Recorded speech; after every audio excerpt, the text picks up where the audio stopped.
আসসালামু আলাইকুম। ভেক্টর ক্যালকুলাসের নতুন একটি ভিডিওতে আপনাদের সবাইকে স্বাগতম। আজকে আমরা ভেক্টর ক্যালকুলাসের পরিচিতি সম্পর্কে আগে জানবো, একটু ইন্ট্রোডাকশন হয়ে যাক।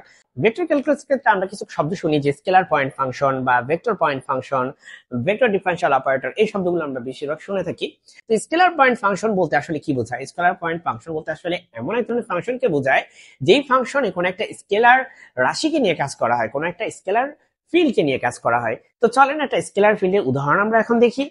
স্কেলার ফিল্ডের একটা উদাহরণ হতে পারে আমাদের X Y plus Z square. এটা একটা স্কেলার ফিল্ডের উদাহরণ হতে পারে। যেমন আরো একটা স্কেলার ফিল্ডের উদাহরণ হতে পারে r is equal to root over x square plus Y square plus Z square. ঠিক আছে, এটা একটা স্কেলার ফিল্ড। কারণ এখানে দেখেন আপনি কোনো আই জে কে এগুলা দেখতে পাবেন না। স্কেলার ফিল্ডে কোনো I J K, I cap J cap K cap এগুলা দেখতে পাবেন না, তাই না? এগুলা নাই। তার মানে এটা হচ্ছে একটা স্কেলার পয়েন্ট ফাংশন। এখন ভেক্টর পয়েন্ট ফাংশন নিয়ে একটু আলোচনা করি। Vector point function, scalar point function যেমন আই জে কে নাই, ভেক্টর পয়েন্ট ফাংশনে আপনি দেখতে পাবেন। এটা এমন টাইপের ফাংশন যেখানে আই জে কে তিনোটাই আছে।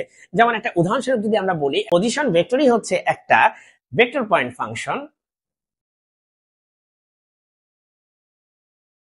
আমাদের খুব পরিচিত একটা ভেক্টর হচ্ছে এই পজিশন ভেক্টর। সো এটা নিজেই হচ্ছে একটা ভেক্টর পয়েন্ট ফাংশন। আর উদাহরণস্বরূপ আমরা বলতে পারি যে F vector is equal two,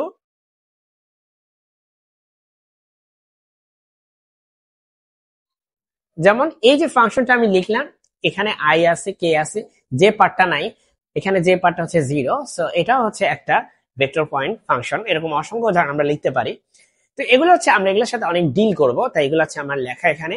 R vector differential operator, এটাকে আমরা ডেল অপারেটর বলি বা নেবলা অপারেটর বলি। এই অপারেটর নিয়ে আমাদের একটু পরিচিত হতে হবে। দেখেন, ভেক্টর ডিফারেনশিয়াল অপারেটর এটা আসলে কি করে? এটা হচ্ছে আপনার বিভিন্ন স্কেলার ফাংশন বা ভেক্টর ফাংশনের উপর অপারেট করে। আবার এই ভেক্টর ডিফারেনশিয়াল অপারেটর থেকে আমরা এই ল্যাপ্লাসিয়ান অপারেটরও পাই। তাই হচ্ছে এই ভেক্টর ডিফারেনশিয়াল অপারেটর সম্পর্কে আমাদের জানতেই হবে। তো এটা এমন একটা অপারেটর যেখানে হচ্ছে অবশ্যই এটা একটা vector first of all. So I J K এগুলা থাকবে।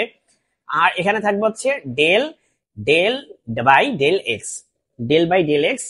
তারপর হচ্ছে J cap del by del Y plus K cap del by del Z. এগুলো হচ্ছে পার্শিয়াল ডিফারেনশিয়াল অপারেটর। এদের কাজ হচ্ছে এক্স এর রেসপেক্টে, ওয়াই এর রেসপেক্টে এবং জেড এর রেসপেক্টে হচ্ছে পার্শিয়ালি ডিফারেন্সিয়েশন করা কোনো একটা ফাংশনের। ধরেন এই ফাংশনকে যদি আমি ডিফারেন্সিয়েশন করতে বলি, তখন সে এক্স এর রেসপেক্টে, এটা হচ্ছে ওয়াই এর রেসপেক্টে, এটা হচ্ছে সেম ফাংশনকে জেড এর রেসপেক্টে হচ্ছে ডিফারেন্সিয়েশন করে। এবং ডিফারেন্সিয়েশন করার মধ্য দিয়ে আলটিমেটলি আমরা কোনো একটা নতুন টাইপের কোয়ান্টিটি বা হচ্ছে নতুন টাইপের আলোচনা করতে পারি। তাই ভেক্টর ডিফারেনশিয়াল অপারেটরকে কেন্দ্র করেই আসলে ভেক্টর ক্যালকুলাসে আমরা অসংখ্য ক্যালকুলেশন করে থাকি। তো এই জন্য হচ্ছে এটা আমাদের, এটা হচ্ছে এটা সম্পর্কে আচ্ছা আমরা জেনে নিলাম। ফার্স্টেই গ্রেডিয়েন্ট টপিক নিয়ে এবার হচ্ছে আমরা একটু কথা বলি। যে গ্রেডিয়েন্টে আমরা যেটা করি, যে একটা ভেক্টর ডিফারেনশিয়াল অপারেটরের সাথে এই যে ফাই নামক যে একটা স্কেলার ফাংশন, সেটাকে হচ্ছে আমরা অপারেট করাই। তো আমি এখানে একটা স্কেলার ফাংশনের একটা এক্সাম্পল নিছি, সেটা হচ্ছে root over x square plus Y square Z square. দেখতে পাচ্ছেন যেখানে আই জে কে বলে কিছু আসলে নাই। তো আমরা হচ্ছে কি করব, আমরা হচ্ছে প্রথমে এক্স এর রেসপেক্টে হচ্ছে এই ফাই অপারেট, এই ফাই ধরেন যে স্কেলার ফাংশনটাকে হচ্ছে আমরা হচ্ছে অপারেট করব।